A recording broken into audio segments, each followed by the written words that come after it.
Rock on, gold dust woman. Take your silver spoon and dig your grave. Rumors, probably the best album in the history of music. So I always got to tell this funny story when I talk about Fleetwood Mac. When I was having cancer treatment, I got a stem cell transplant, and my transplant doc walked into my room one day on the unit, and she heard me listening to Gold Dust Woman, and she's like from the old school, and she's like, Fleetwood Mac, you're too young to listen to Fleetwood Mac.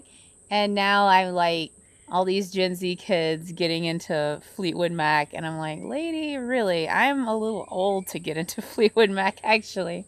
So today we're not going to talk about Fleetwood Mac, unfortunately, but fortunately we are going to talk about the season 7 X-Files episode, The Goldberg Variation, one of my favorite X-Files episodes of all time. Every time I watch The Goldberg Variation, I am blown away, and I always think, like, this is the show we could have had. The X-Files, it could have been great. The X-Files is great, but it has some very glaring flaws. And when you watch an episode like The Goldberg Variation, you're like, this is fun. Like, I'm reminded, yeah, this is why I liked the X-Files. This is why I got into the X-Files when I was a kid. You know, when I was 11, like, this is why I got into this show and I loved it. This is what kept me coming back. No sexual trauma. No exploitation of women's reproductive trauma. No medical rape. Well, there is traumatization of a woman, but the people who traumatize her get it, which is great. The good guys win. It's just good. And then, like, we have a cat fight. My kitten Cookie got too close to the alpha cat Elsa, and Elsa showed her what for. Anyway, like, people who make the argument the X-Files couldn't have been a good show without the trauma, the sexual trauma, and the reproductive trauma, I say to you, like, the X-Files couldn't have been just a show about two people, you know, getting around and having supernatural shenanigans and falling in love and, like, investigating all this spooky stuff. Like, they're like, no, it had to have this problematic stuff. I say, you know what? Watch Gravity Falls. Watch Gravity Falls. If you want to know what the X-Files could have been, watch Gravity Falls. Seriously, just stop watching this video. Why the fuck are you watching this video? Go watch Gravity Falls, okay? It's one of the best television shows ever. And it's very much reminds me of the good elements of the X-Files. The elements of the X-Files that I love. But we're not going to talk about Gravity Falls today, unfortunately. I need to start up a whole vlog on just Gravity Falls episodes. We're going to talk about the Goldberg Variation. So, the Goldberg Variation is about this dude. His name is Henry Weems. He's played by the same actor. I think his name is Willie Garson. I might be mispronouncing his last name. He played the character Roach in the episode The Walk. And when I saw him in the Goldberg Variation for the first time, I was like, oh yeah, that's that guy, you know. Gotta love X-Files reusing extra actors for characters. Same with the Colonel in the episode Space. He was the evil cockroach boss in Folie à Deux. X-Files has a great way of, like, sneaking that in, you know, blink once and you'll miss it. So Henry Weems It is hotter than hell in Alabama. I'm drinking a Lipton instant tea. Not a sponsor. One day I want a fancy sponsor. Anyone want to sponsor me? I love making these videos. I'll advertise your tea or whatever. So, Henry Weems is the luckiest man in the world, or he's the unluckiest man in the world, depending on how you look at it. From how he looks at it, he's the unluckiest man in the world. All of this stuff happens to him that's lucky, but it's always at the disadvantage of the people around him. Like, if he wins the lottery, a person next to him would die or something. Like, so... Ooh. At the beginning of the episode, you see him playing poker with some bad-looking gangster dudes. Of course, he wins, even though he's never played poker before. It always cracks me up. That's me playing poker. Like, he's like, do I put the chips in now? You know, this actor, he A++. It's so good. So the gangsters are like, okay, throw him off the roof. They take him up to the tallest building in Chicago, and they yeet him off. And he happens to land in a laundry cart, and it just happens to break his fall. It knocks out his false eye, and he walks away with a few scratches. I think we all know stories like that of people who are like, oh yeah, they fell this far and they walked away with a bruise. I grew up on stories like that. So then you see Scully. She's in Chicago. Mulder comes out of a fucking lift out of the street. And I just want to say, season 7, Mulder and Scully, like, this is the MSR I want. Mulder and Scully in episodes like the Goldberg Variation are like, this is it. This is the MSR I want. Like, they're vibing. They're working together. They disagree. You know, they have differing viewpoints, of course. But they're working together. And they are so in love in season 7. They're having sex. Okay. They're having sex in the Goldberg Variation. Every time they're not on screen, they're somewhere having sex. Okay. So once they get that millennium kiss in, a baby boy and baby girl were very pin up. So, like, when I think of MSR and why I love MSR, why I fell in love with this relationship when I was a kid, this is what I think about. Episodes like this, where they're jiving, they're working together, they're solving this case, and they're using one another's strengths to win the day. You know, they're not like, yeah, they're disagreeing with each other sometimes, but it's like Mulder's like, well, let me use Scully's scientific knowledge to, like, figure this out. Scully's like, let me lean a little more on Mulder's intuition to follow this through. Like, yeah, this is what I want to see. Why can't MSR be this way? Why does it have to have Mulder's fucking problematic elements? You know what he doesn't do in the Goldberg Variation? He doesn't ditch Scully, okay? He doesn't gaslight her, okay? He doesn't undermine her way of thinking or belittle her scientific methods. Like, this is great! Another episode where they're like this, Clyde Bruckman's Final Repose. I always say the Goldberg Variation is the spiritual successor to Clyde Bruckman's Final Repose. And I'll get into why I say that, but this is one of those reasons. Watch Clyde Bruckman's Final Repose.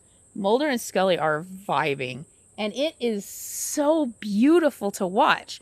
You know, when the writers are actually like, yeah, they love each other and they work together. Why don't we use this and not make Mulder a problematic piece of shit? Like, Mulder is very good in this episode. And like in the episode 3, or The Field Where I Died, I'm reminded, like, yeah, this is why I loved Fox Mulder when I was a kid. You know, this is why I can't absolutely abhor him now, because in episodes like this, his really good elements shine through. And I'm like, why couldn't he just be this way all the time? You know, why did he have to keep having these problematic elements that were never addressed in the show? These mosquitoes are bad tonight. So,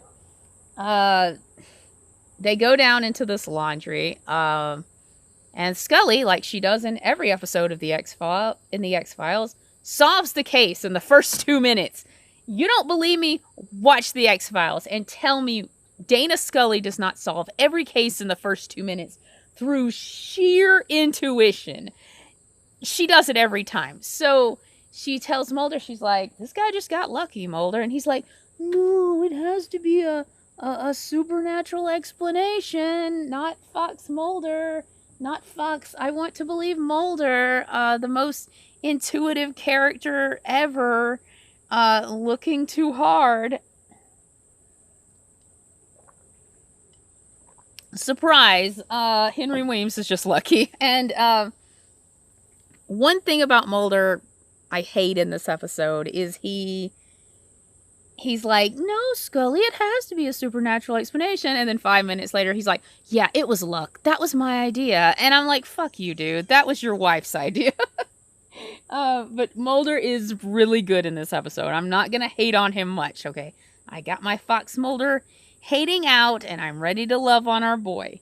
So Mulder finds Henry Weems' false eye, and homeboy is raw dogging it. He is handling that motherfucker like a ballpark Frank. And I'm like, later on in the episode, Henry Weems puts his false eye back in after Mulder touched it and didn't clean it. It makes my stomach turn. So Mulder's grossed out. He makes his face. He's like, oh. And I'm like, Mulder, you were touching this thing, like, for the past hour and a half. You're not fooling me, dude. Anyway, you know, Mulder, gonna eat evidence, gonna touch evidence. Fox Mulder. Why is this guy an FBI agent again?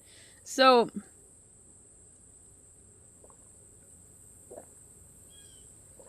they go see Henry Weems.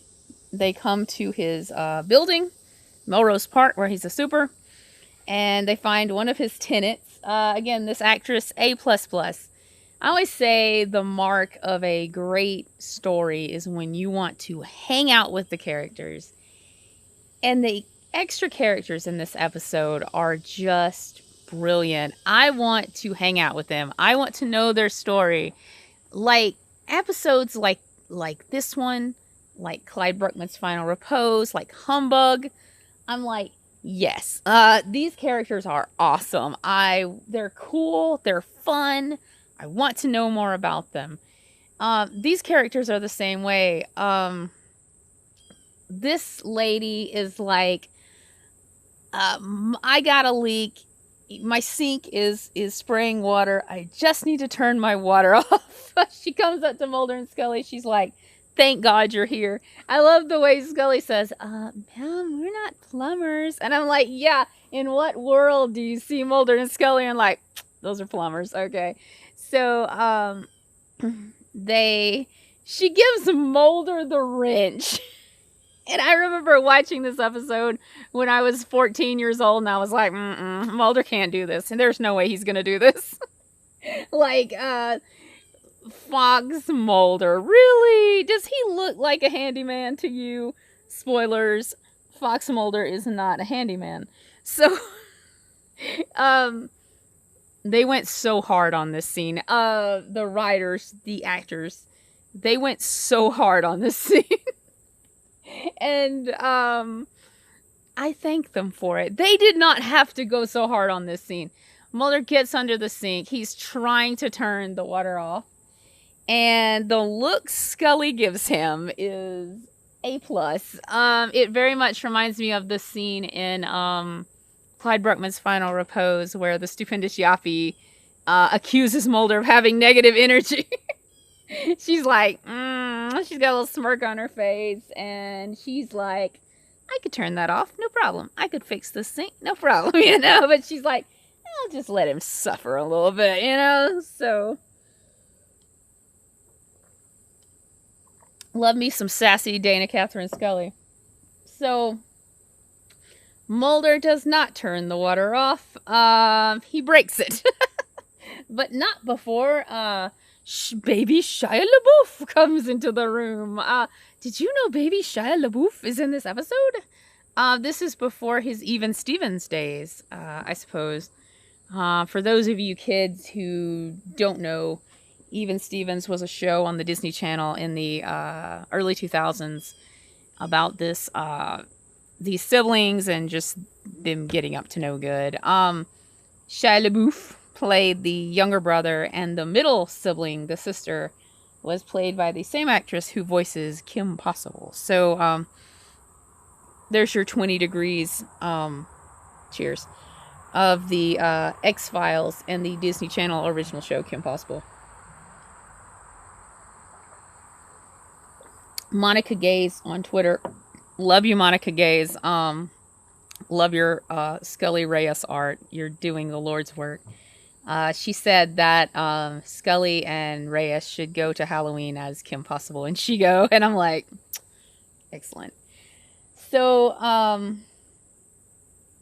where were we? Yes, Mulder wrecks the plumbing. The floor falls out from under him. And I also love how Scully just turns from, I'm going to let my man suffer for a little bit because it's funny, to, oh my God, gotta save my man in the span of half a second. Jillian's acting is great. I say that in every episode, but everyone's acting is great in this episode. David Duchovny's acting is great. I know. This is the first time I've said it. I know. Especially season 7 David Duchovny, who gives just a little bit more of a rat's ass than late season 8 David Duchovny. Empedocles, watch Empedocles. I mean, Annabeth Gish, Robert Patrick, Gillian Anderson are just at 112%, and David Duchovny is at 8%.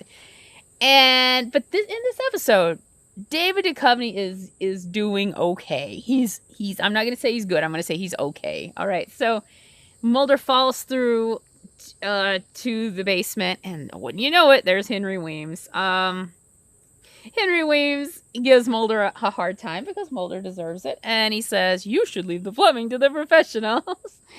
They go into his office ? And they see that he has made a Rube Goldberg machine. And again, Mulder and Scully are very cute in this episode. Mulder turns it on, and it does the little thing where it, like, one thing, like dominoes lead to a BB ball being thrown into a hoop.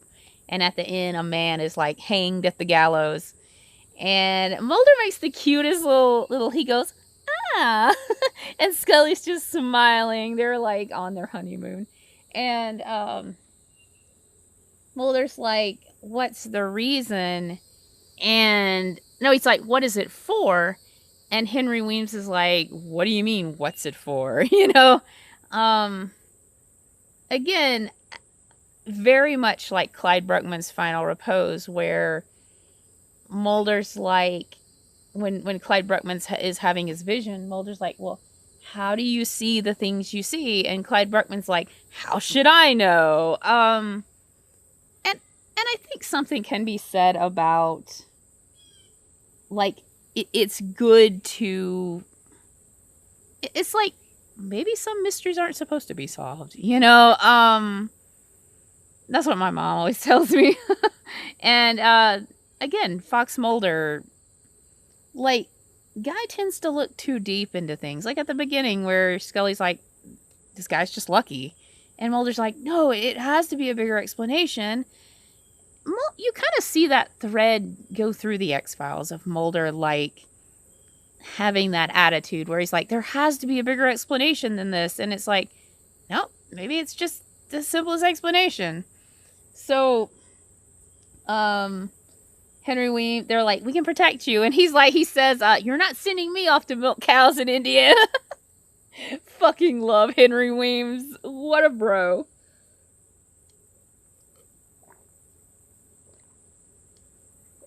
So, Mulder and Scully leave.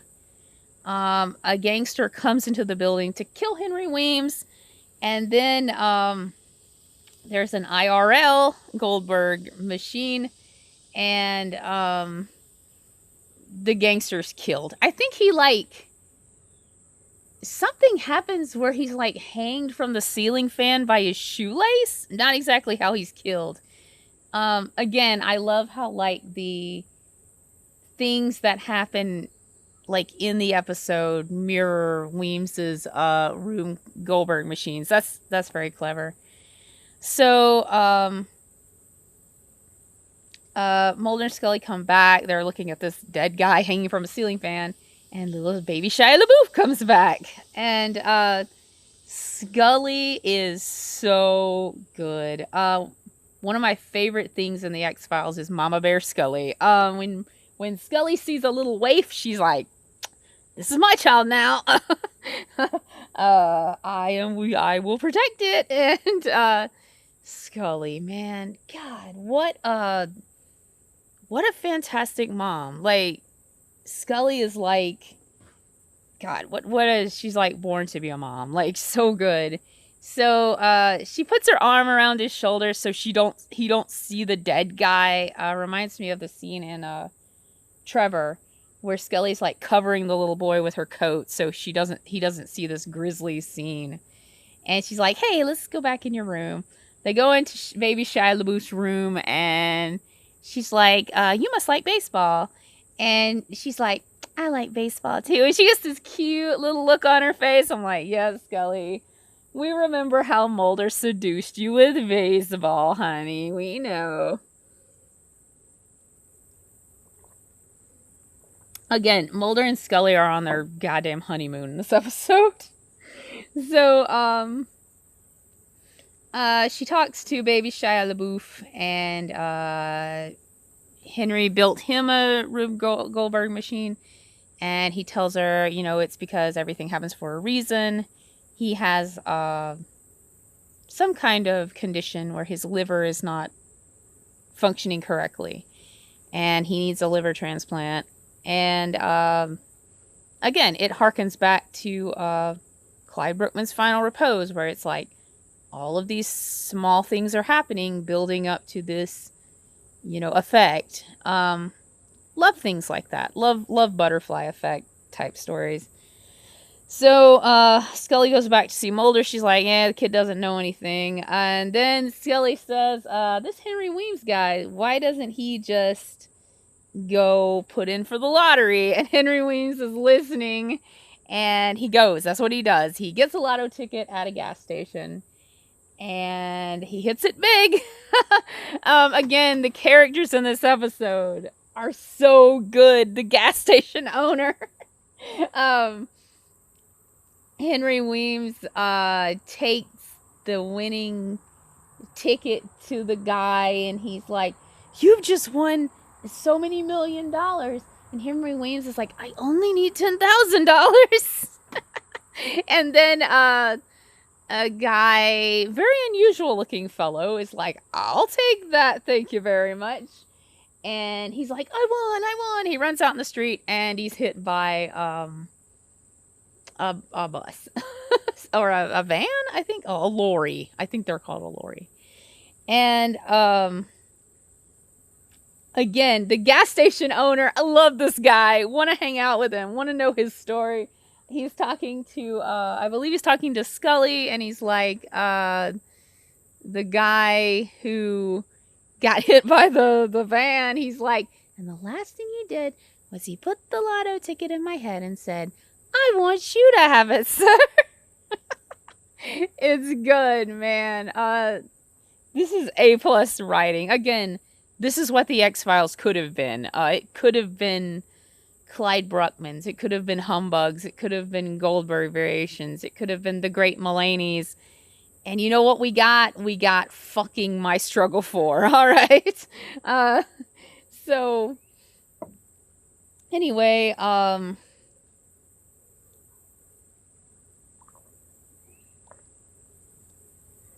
the gangsters are closing in on Henry, and they go after baby Shia LaBeouf's mom, and they abduct her. Fuck these guys.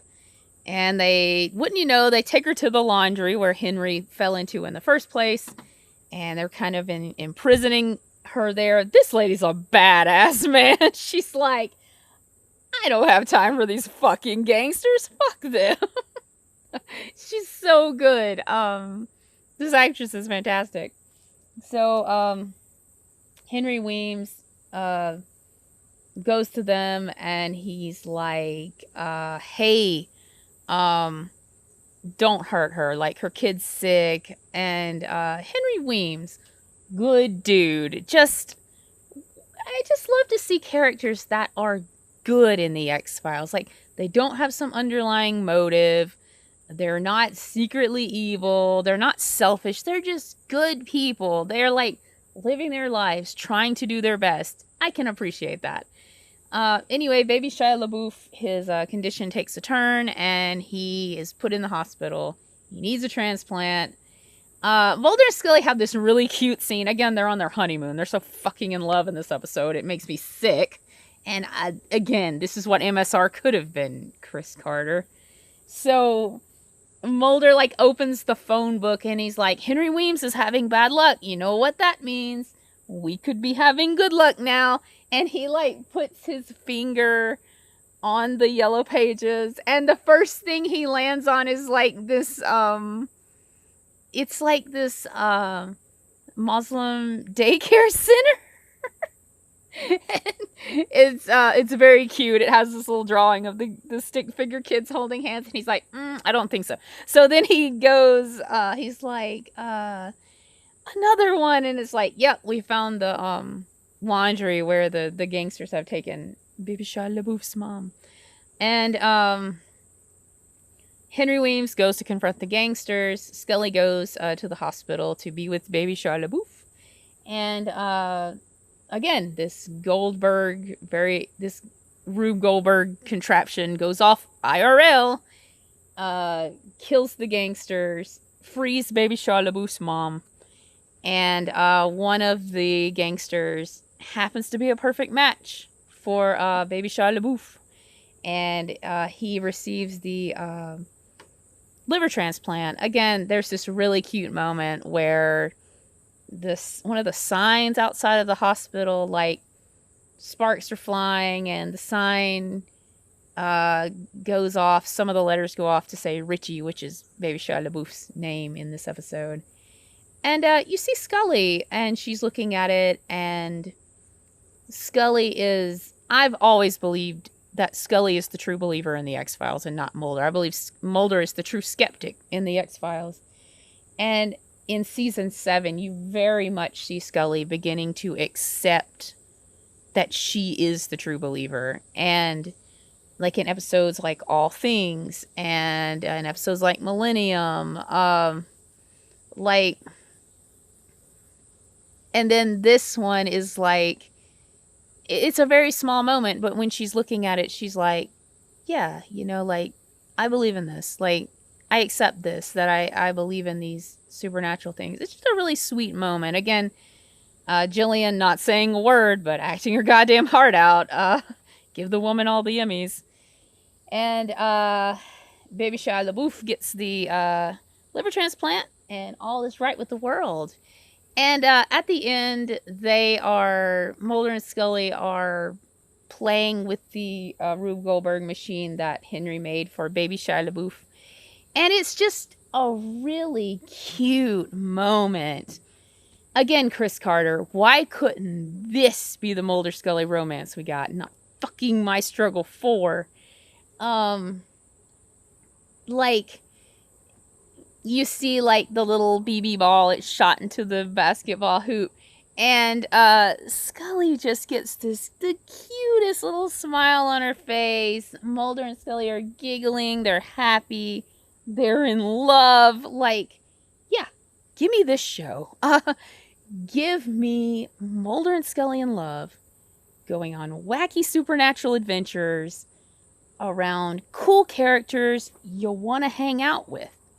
You know, like, I look at shows that, like, came after the X-Files that very much were inspired by them. Shows like Breaking Bad. Again, Vince Gilligan was like a big time writer on the X-Files. He directed Breaking Bad. He produced Breaking Bad. I look at shows like Gravity Falls. You know, very heavy influence of the X-Files. And I'm like, they learned from the X-Files, and particularly Chris Carter's mistakes. And they were like, we're going to have a spooky supernatural show with, like, fun supernatural hijinks, and we're not going to make his mistakes.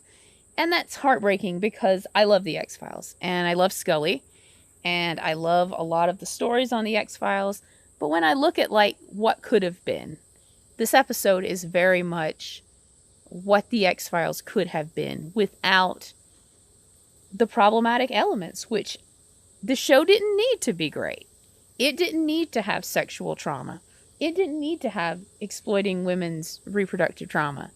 It didn't have to have, you know, using rape as a plot narrative. It's fucked up. It could have just been two lovers going off, having supernatural adventures, and just we're along for the ride. We're having fun too. So this is my review of the Goldberg Variation. Had a lot of fun talking about this one. My daughter's like, you don't need to cuss so much in your videos, Mom. So I'm trying to work on that. Have a great day. It's hotter than heck out here. And wherever you are, I hope there's not many mosquitoes. So I will see you next time. Mwah!